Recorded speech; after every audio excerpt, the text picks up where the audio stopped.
I haven't streamed in a few days. You guys have noticed that. And I'll tell you what I've been doing is basically making plans for a card game. I have sketches drawn up that are secret. Like, Twisted Fate is designed to be a pretty good card. You don't really need to change too much. I could see like a minor number tweak, like reducing his attack or health or something like that. That could work, or making him need to see like one more card to level up or something. I don't think they're gonna want to make that number 9 though, just because that like feels weird on a psychological level. I mean, you might need to nerf like one of the draw cards at some point. Now, the real debate is, should that happen now or in like a month and a half from now, right? And there's a strong argument that it should happen like a month and a half from now. Like, that's fair. But it's definitely ridiculous to propose it like it doesn't need to happen, period, right? Like, game design is not about what happens right now. It's about being able to see the future and realize that on a certain level, yeah, maybe eventually something will have to be changed. Again, the argument that there's not enough reason to change him right now is a completely valid argument. It's a completely valid argument. But when you're like realizing what's happening and when you're thinking ahead, the notion of like, it's very likely that we should not nerf this champion anytime in the reasonably near future is a very weird conclusion to come to. And again, those are two very different things. Remove the attune from blue. Yeah, removing the attune from blue could work. That's a pretty good one. That's a pretty good one. I actually kind of like that. Removing attune is a pretty big nerf. If anything, it is definitely arguable that it's an over nerf. I don't think I would argue that. The thing with like designing like the exact right, and this is kind of why I was explaining what I was saying before, that like game design is like in terms of the important factors, the most important thing is identifying like what's a problem and what's not. The solution is something that takes a lot of time to identify. It's not something that like it's something that basically requires testing. There's some cases where the solution is very obvious, for sure. There are some cases where it can be like a card is just like, it's got good balance, it hits the right kinds of like spots, it's making sense in some decks but on others, but it just needs like +1 mana. That does happen, for sure. But with a lot of solutions, it just comes down to actually being able to test them out. And going through, you need to basically go through like at least a dozen solutions before even deciding on one, right? That's the problem with like trying to immediately ass pull a solution, which is something that people do a lot in the community. People are like, they reach deep inside their asshole and they're just like, it should just do this. Or like, you know, it would be better if this card was just like this. And the reason I tend to avoid giving direct solutions is because, you know, it's a good thing to do after you talk about a dozen proposed solutions and like narrow down the pros and the cons and then like decide on a better one. That's the best we can do without being able to test things ourselves. But for the most part, like the broad theory, like if you understand game design very well, you should be able to identify like specific issues. And sometimes the solution can be obvious, but mostly we don't want to just be like pulling things out of our ass, right? Like I see that just like way too much. Runeterra is a game where stats kind of don't matter much. There's a lot of cards that look like they should see play or they should be better than they are because they have like big stats. That happens a lot. Like, especially around like those turns of the game. Like Riven looks like she should see play because she's got like beef stats. Like she's got a thick body. And, you know, cards like Leona feel like they should be better than they are because of that same like, you know, big body. And then like, I don't know, there's a lot in like the 4, 5, 6 mana range. Like all these cards look good, you know, like fucking like Minotaur Reckoner looks good. It's like, man, look at this thick body.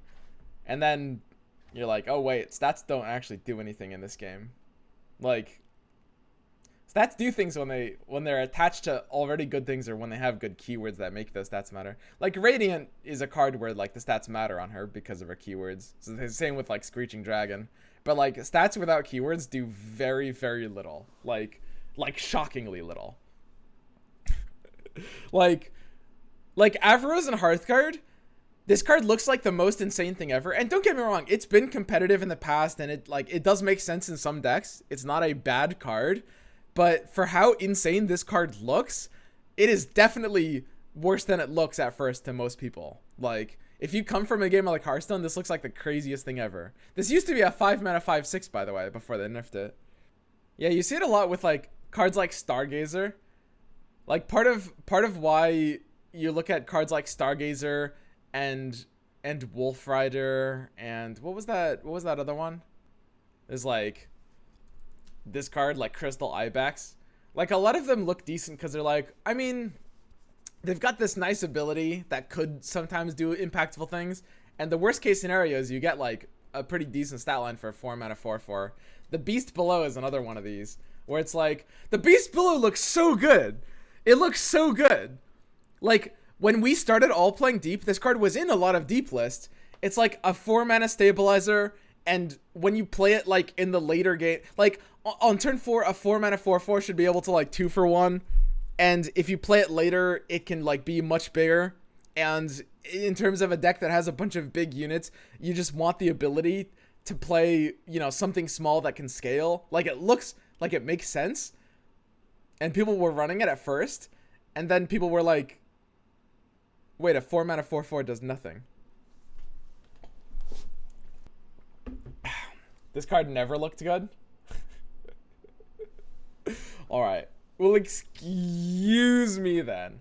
Like, it looks good when you look at it from the perspective of like a lot of Hearthstone cards, or well, depending on the Magic like meta and period in time. There's a lot of like Magic states where stats can matter a lot. Of course, Magic has kind of like a higher sort of power curve when we're relating like the mana to the points ratio. I mean, the reason stats mattered more in Hearthstone is because you can dictate combat. Like Hearthstone's the biggest one.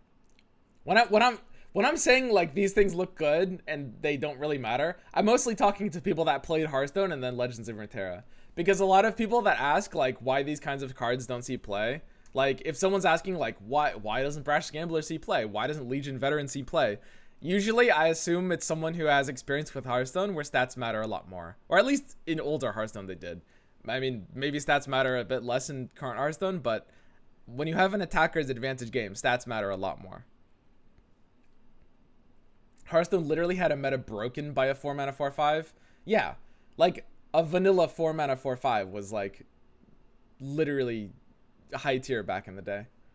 That's the vanilla one was pretty good. There were like some non-vanilla ones that were game breaking.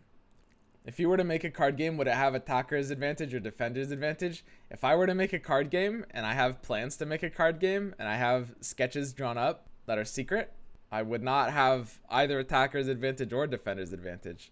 It wouldn't really look like how you're imagining I wouldn't do that thing.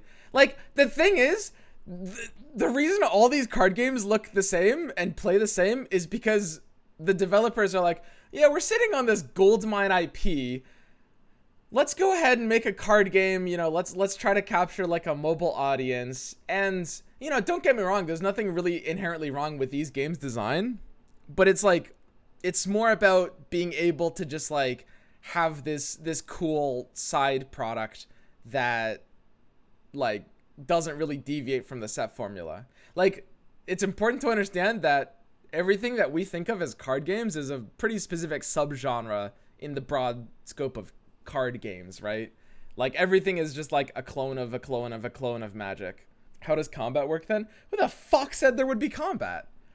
There might be combat. I didn't say there would be combat. Does poker have combat? Does Gwent have combat? Does TFT have combat? Okay, TFT kind of has combat. The point is like card games don't have to look a specific way. I'm like fucking deck builders, like does Dominion have combat? Does the Bazaar have combat? Like, We don't have to keep making copies of Magic. And again, don't get me wrong. There's nothing really wrong with that. There's like it's not a bad thing. Runeterra is a game I like, and it does kind of copy that formula. Like, that's not a bad thing. It's not a flaw of a game. What I'm criticizing is the community perception of this is how card games have to be designed, which has become a common thing. Again, that's specifically what I'm criticizing. Does Pokemon have combat? Yeah, exactly. Have you played Netrunner? You know, I haven't. A lot of people always ask me, have I played Netrunner? And I actually haven't, but I've heard it's a really nice one. Would you make Plants vs. Zombies heroes? No attackers or defenders advantage? Oh god, I forgot about Plants vs. Zombies heroes. You know, I played that game. Oh, Jesus Christ. Plants vs. Zombies heroes. The Plants vs. Zombies card game. It actually, honestly, it was kind of neat. I played it for like a day. I was like, oh, you know, this is a little neat. Oh, God. I don't know. So, I'll tell you right now, I haven't been streaming in like some number of days. I've lost track of time. It's been 2 days or 3 days or 4 days and maybe 5 days. I haven't streamed in a few days. You guys have noticed that. And I'll tell you what I've been doing is basically making plans for a card game. That's literally what I've been doing for the past 4 days. And I have a lot to do, but I do have like a baseline sketch of what my vision for a card game is. Maybe I'll make a YouTube video about the core concept, but it would be something pretty new. Like, it would be comparable to certain things that exist. But, I mean, we'll see. Do you need programmers? I mean, yes, but I'm not at that phase yet. But yeah, I mean, I'll figure something out. There's, like, right now I'm at a very, very early phase. So I can tell you, for the past like 4 years, I've been sort of like soft planning design for a while now. For the past like 4 years, everything I've learned from card games, I have sort of like taken down. I've created a list of do's and don'ts. You know what I mean? Like things that are generally like things that I basically won't do that I think are bad ideas, and things that should be tried to do, or things that should be built around the foundations of it all. Don't rush the marketing. Think thoroughly about it. Yeah, no, I know, dude. I know. Hey man, I'm a business guru. How could I be a streamer mega millionaire if I didn't have a fucking business oriented mind? Okay. No. I'm good. I'm good, fam. I mean, don't get excited. If it actually does turn into a commercial product, it wouldn't hit the market for years. I mean, that's how these things work. And also, if I actually decide to, like, you know, take it very seriously, that would kind of involve me not really streaming much anymore. Would you eventually like design help? I graduated with a degree and tabletop game dev, and am published doing game balance on an officially released tabletop game. I'm sorry. So I haven't heard that term a lot. When I read that, I literally thought you meant tabletop simulator, and I was kind of like, in my head I was snickering. No, that's cool, man. If so, some of you guys in chat are saying like you're developers and you might be interested in talking to me about it. Yeah, you can message me on Discord. I mean, I probably won't really be interested in too much at this current point in time, but I mean, who knows? Anything is possible. Will every region be elusive's level of cancer in your card game? Why the fuck would I have regions? Excuse me? God, stop it, guys. I would love to see a game designed by you. You have a great insight into game design. I mean, I've learned a lot in the last several years. I'm basically 1/8. I know a lot of you guys. Swim's card game would have elusive I was literally just about to say, I know there's gonna be funny memes like, oh, if Swim designed a card game, it would be all elusive, or oh, if Swim designed a card game, it would be like all you know, like stupid combo shit. No, not really. I think that's generally untrue for a lot of people. Usually when this kind of thing happens, the most common pitfall of a player turned designer is to make a product that is too, what's the best word for it? It's kind of like the product ends up being kind of up its own ass. I guess that's a good word for it, which is, you know, like it's made for like higher level players, and it's got like clunky decisions that like only make sense for more dedicated players. Like that sort of thing is a very, very common thing. Like whenever players try to make their own games, they fail because of that usually. Make a card like Lee and let players OTK opponent to have a successful card game. Yeah. Lee Sin is a very interesting card. The risk is that the design is too narrow because you cut out concepts you don't personally like too. Well, that's why game designers don't make decisions on what they like or dislike personally, right? That's the difference between a game designer and a fucking like shit poster on Reddit. Those are very, very different things. You could go a similar route to Raynad and stream yourself working on development stuff, unless you're dedicated to secrecy. Yeah, that wouldn't be for until quite later on. That would be very far down the road. You got to be unbiased as possible with game designing. What are we doing right now? Just tuned in. I'm talking. I mean, I'm not really saying anything, but I'm talking about designing my own card game. If I got hired by Riot, I would remove Demacia. Yeah, this is why they don't hire people like you. Good players tend to make games too balanced. Yes. There's a lot of pitfalls of games made by good players. You could do a YouTube series going over skeletal card game mechanics in their very basic forms instead of like normal playing card games. Maybe. I will buy, test, and help with your card game if you need me. Alright, I might hit you up on that in like a year and a half, buddy. I don't know, dude. I heard that I'm designing my own card game line so often by a lot of good card gamers with great insights. I've yet to see an actual result. Who have you heard that by? Because, like, I mean, obviously Raynad is working on his own card game, but that one doesn't really count because the game's not out yet. But you can also tell it is in production and it will come out, so that's not a poor result. What else? I mean, I'm sure there's some like Magic players. Alan? Did Alan say that? Oh god. Yeah, that's a good example of that actually. Make a chess-like game with 0 RNG. Yeah, exactly. That sort of shit is exactly what I mean. So think about it, if I could buy shares, I could help you develop games faster. You want to invest in my company? I don't know if I need investors. Like I said, I'm a streamer mega millionaire. Why would I sell off shares? I'll figure something out. Have you seen the YouTube series 7 Deadly Sins of Card Game Design? I think I watched like the first part or two. I don't remember it very well, but I remember kind of disagreeing with it. Like, I remember it. I don't know. I might be. I have a poor memory of it, but I remember not finishing the series, or even close to it. That series is garbage. Yeah, I don't think I liked it. Who knows?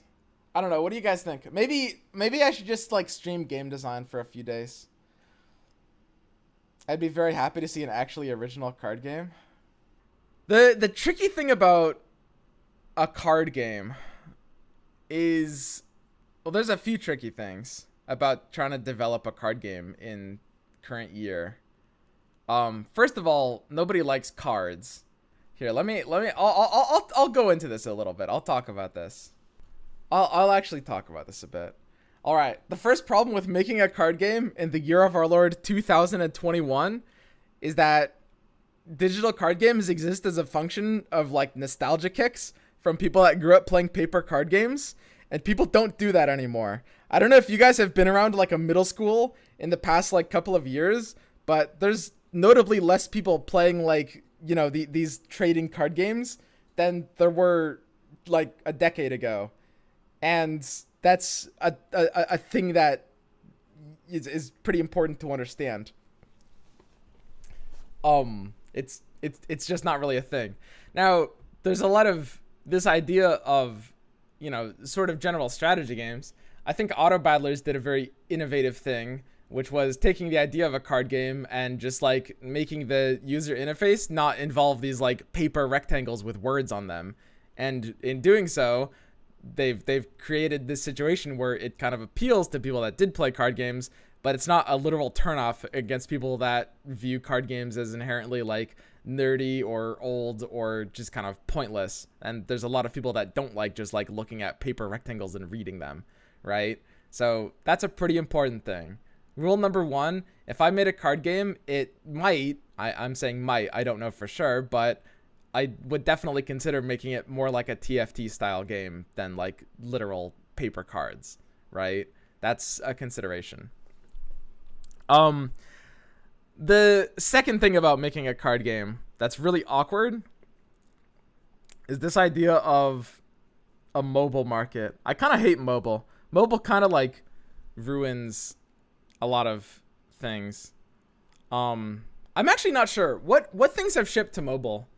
Does Slay the Spire have mobile? Does TFT have mobile? TFT has mobile, right? It's just kind of like not great. I think like pretty much every card game has mobile. What's a card game that doesn't have mobile? I think basically everything has mobile. Mobile is a necessary evil. So the thing about mobile, don't get me wrong, mobile is a bit of a necessary evil. I think so. Mobile is kind of like Allegiance, and Allegiance is, I'm talking like the old meta where Allegiance was like OP and you had to run every deck with Allegiance. But the meta might, there are going to be some exceptions and the meta might shift. So the reason mobile is like Allegiance, here's the thing about this Allegiance keyword, and here's something that happens, which is like when you're deck building, you know, you're looking at your deck. It's a normal deck. You've got like 30 PNZ cards. Bad example. You've got 30 Shadow Isles cards and like 10 Freljord cards. This is how Endurdex started, by the way. And you look at this, you're like 30-10, you're like, you know what? If I just trim a couple of features of this, I can make it an Allegiance deck. Let's just cut several of these Freljord cards and let's make it a Shadow Isles Allegiance deck. And that's what like development into mobile does. It's basically like you're looking at a game and you're like, well, it's a card game. God, if we only like trim a few features and like shift the UI and like cut a lot of things, we can make it a mobile game. We can ship it to mobile. And it's really tempting, and it is proper most of the time, but I can guarantee you that it has been a pitfall in the past. There are some games that, don't get me wrong, mobile is necessary, and if I were to design my own game, it would probably be mobile compatible, but I'm not 100% sure, and I can guarantee you there have been cases where a product would have done better if it didn't try to do that. If it didn't try to, like, you know, trim out these cards and be like, oh yeah, no, sorry, not cards. The Allegiance analogy is cards, but trim out features and be like, oh, if I just cut this, if I just cut that, you know, just trim a few features and just, yeah, no, it's mobile ready, guys. It's basically the same deck. And I mean, we've seen that happen with Allegiance decks, by the way, several times, where it's like, oh yeah, just make it an Allegiance deck, just cut a few cards. I think the Invokes is a decent example of that, by the way, where like BBG and other players realized that Demacia has enough good cards that even if you just run like, some early versions of that deck were running like 6 to 9 Demacian cards, but A, you don't really need to run more than that, at least at the time, and B, it's not worth cutting a couple of cards just for the Allegiance keyword, right?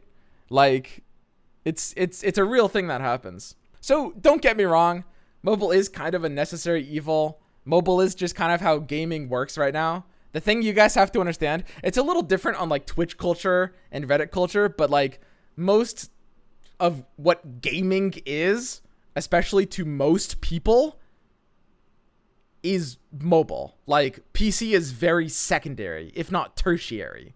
Like the average consumer, when you talk about gaming, like for so many people, that's like, if it's not phones, it's like, you know, a Nintendo Switch or whatever, which is kind of its own thing. But I mean, it is a handheld device. It is a, you know, mobile product, right?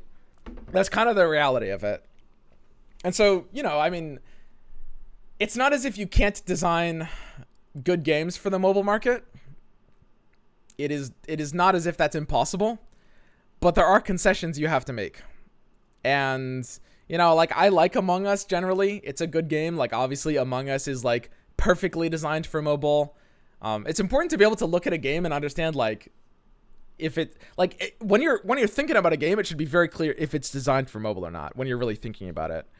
And like Hearthstone is a good example of that. Literally every single conceivable aspect of Hearthstone is designed for mobile in every possible way. Like every single thing about it. And that's why it will kind of always be bigger than LOR. As much as I like LOR better and as much as you like LOR better, Hearthstone will kind of have to be bigger just because the mobile market is bigger.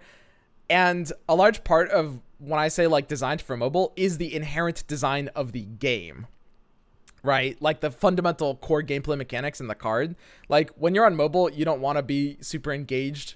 Again, this is most people. I'm not talking about you. I'm not talking about me. We like LOR, but most people don't want to be super engaged. They like want to play out their turn and then maybe look away at something else while the opponent's playing their turn. They don't want to have to like just stare at it for, 10 minutes without break.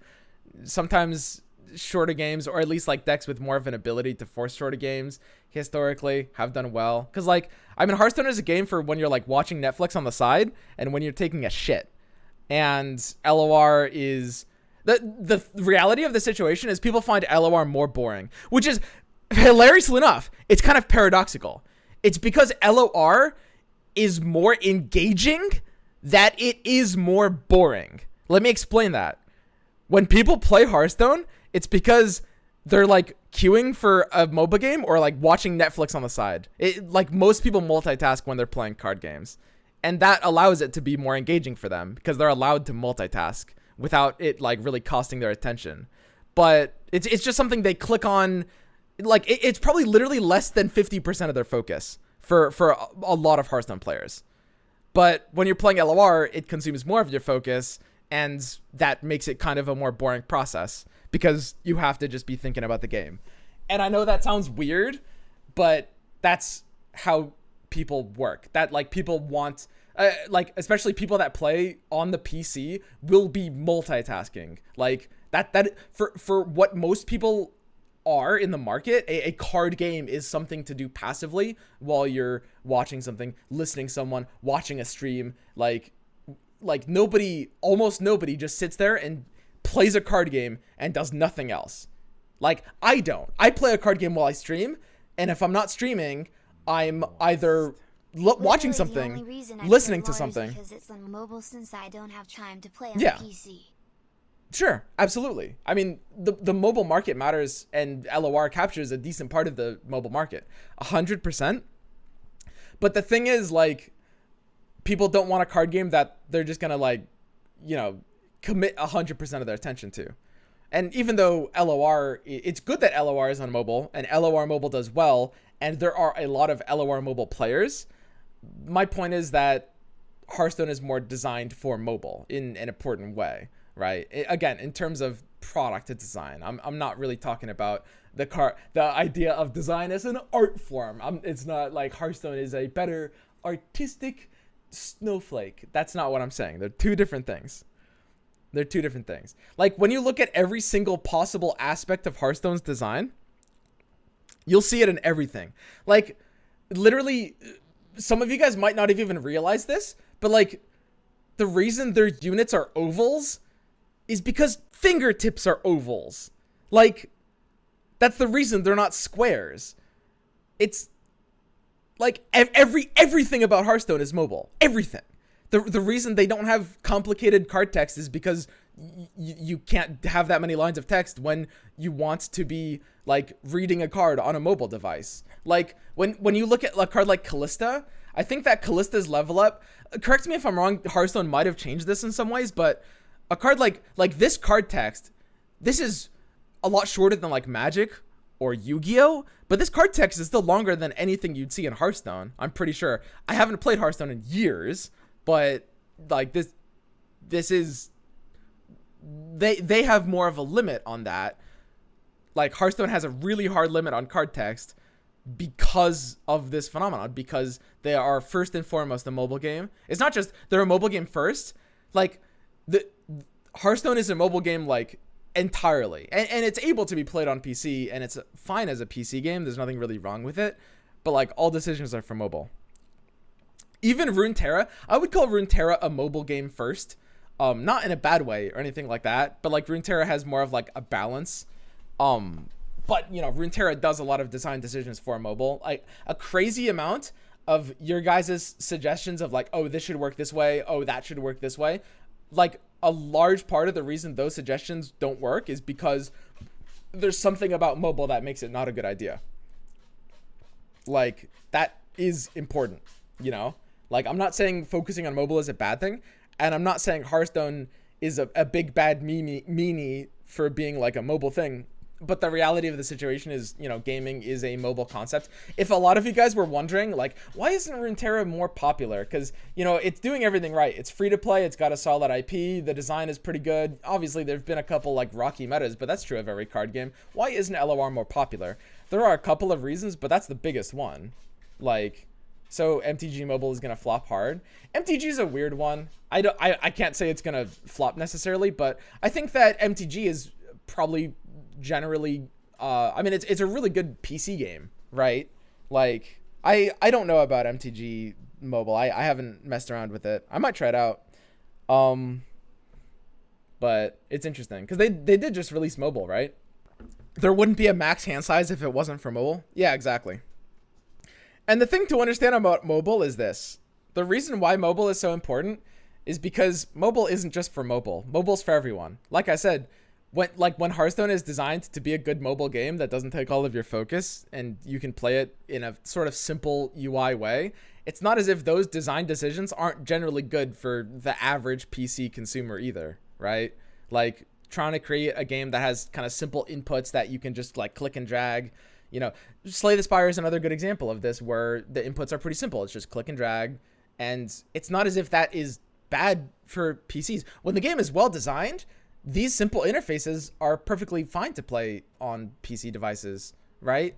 Like Among Us is another example of a game where when you really look at it, every single aspect of the design is a mobile game, right? Again, not necessarily in a bad way, but it's still like you can still really enjoy playing it on PC. There's nothing like mobile isn't exclusive and PC is. That's the thing. When you make a game that is like not good for mobile, when you make a game that's like good for PC, oftentimes it's not good for mobile. But when you make a game that's good for mobile and you make it well, it'll kind of always be good for PC. It's like what's the word?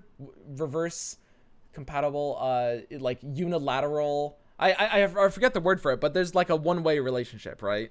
And so that's an important thing to understand. Now, there's been a large outcry of gamers. A lot of people think mobile is the devil. Mobile is ruining mainstream gaming. Raise your hand if you think that. If you think that mobile is because like a lot of games are designed in very different ways now, because games have to be designed for a mobile audience. Period. I can tell you right now, the reason why a lot of like new games wouldn't work, like we were playing Eternal Return, you know, a kind of new like MOBA style game, and I straight up said like this game can never really work. When you think about it, like a MOBA can't really work in this environment. The only reason that League and Dota worked was because they were made way back in the day. They couldn't make sense right now in the current market. Now, there's a very big difference between maintaining a player base and growing a player base. Like, League is a game that is made for PC and not for mobile at all. And they shipped it to mobile. They made some changes for mobile, but that's a very, very different process than like trying to create a game from scratch.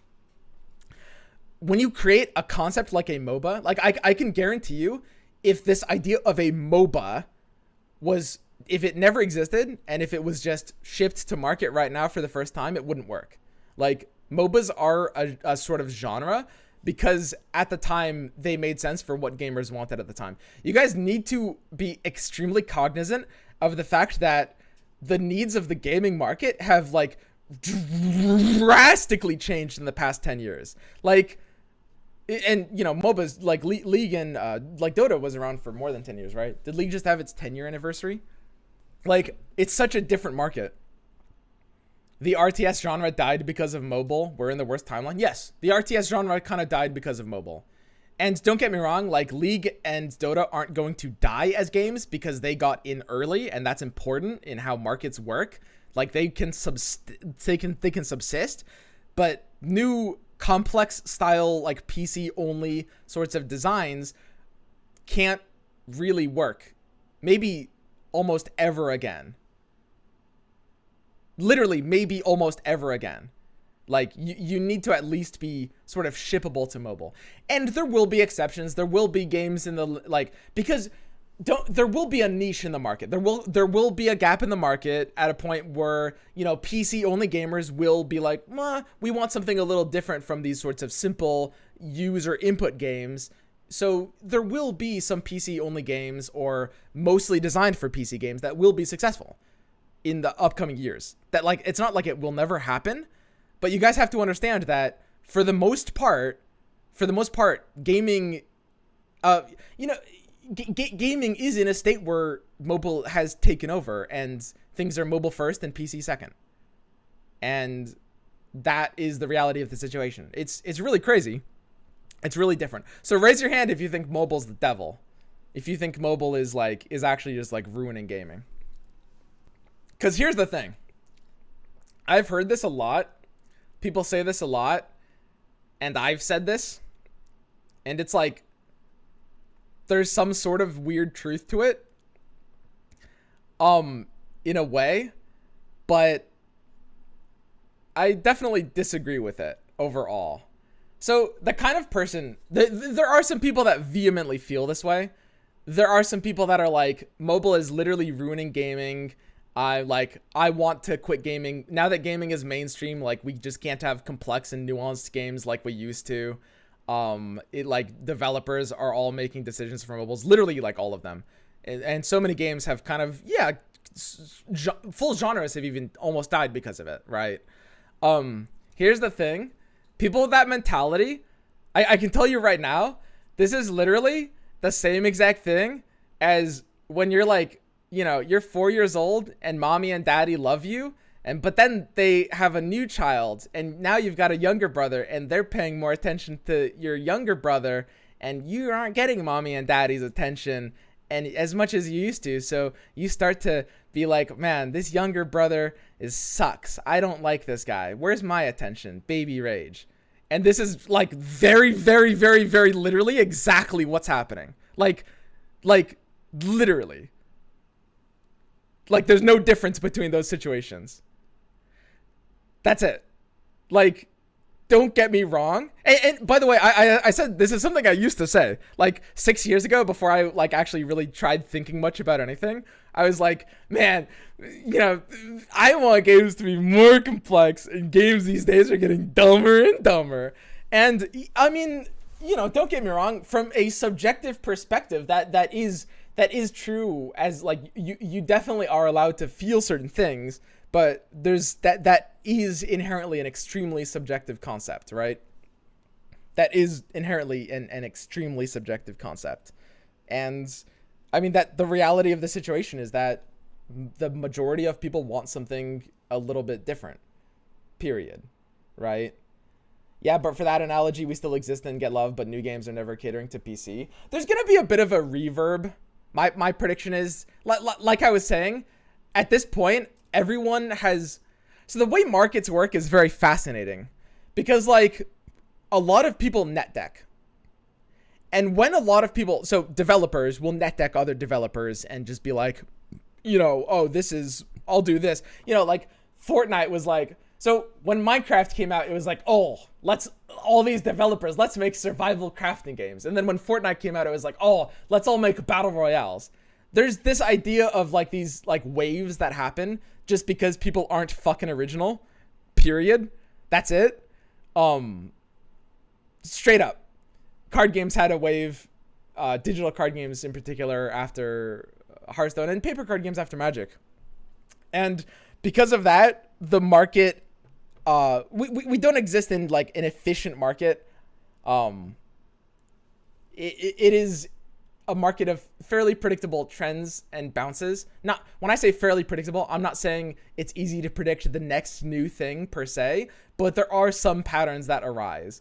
And one of them is that things do get kind of oversaturated and then bounce back. So right now, I think we're in a period where a lot of developers are realizing that mobile's big.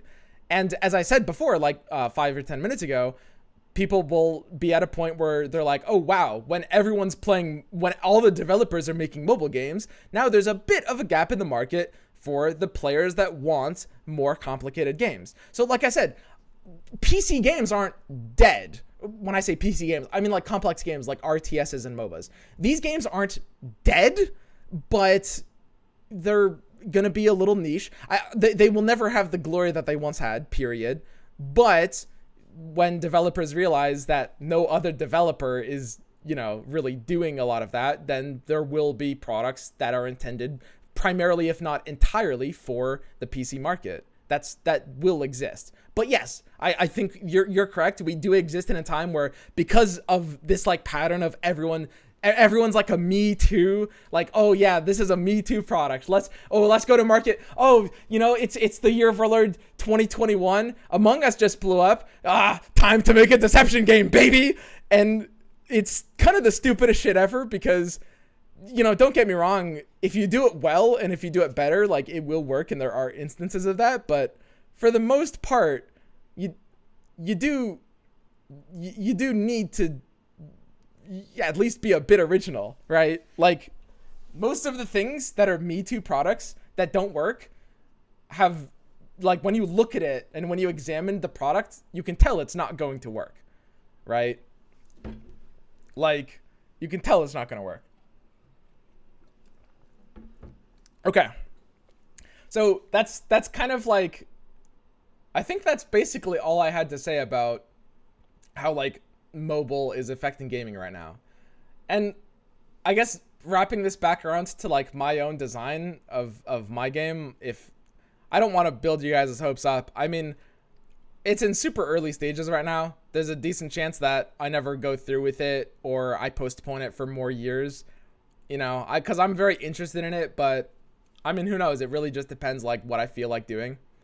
Like, who knows? Maybe Shurima is a really good expansion, and I'm like, man, I'm just gonna keep playing LOR. I don't really have concrete plans. This isn't really meant to be an announcement of anything. But this idea of mobile gaming is something that I think personally, in any game I would build, any game I would design would probably be pretty good on mobile. It would be like a kind of like a game that you could at least play pretty well on mobile. It might be more like LOR than Hearthstone, where it's not like a full taking a shit game. It would be like, it wouldn't be just like a super low effort, low brain power thing. That would not happen. But it might be closer to how LOR works, not mechanically, nothing about the rules, but I'm just talking about the sort of mobile to PC balance. It would be like pretty good on mobile, but I wouldn't cut so many things just to make it 100% a mobile product. Slay the Spire is another good example, where Slay the Spire's interface is pretty great on mobile. Like, you know, you never have too big of a hand. Like, it's just click and drag, which is perfect for mobile. And, you know, it's a nice side thing. But at the end of the day, Slay the Spire's design, its fundamental design, is not necessarily really set up for what people want on mobile. People want a mobile game when they're like on a train or a subway or they're taking a shit. They want to be able to whip out their phone and play something fast. A game like Hearthstone gives that opportunity because you can play a fast deck or a fast format.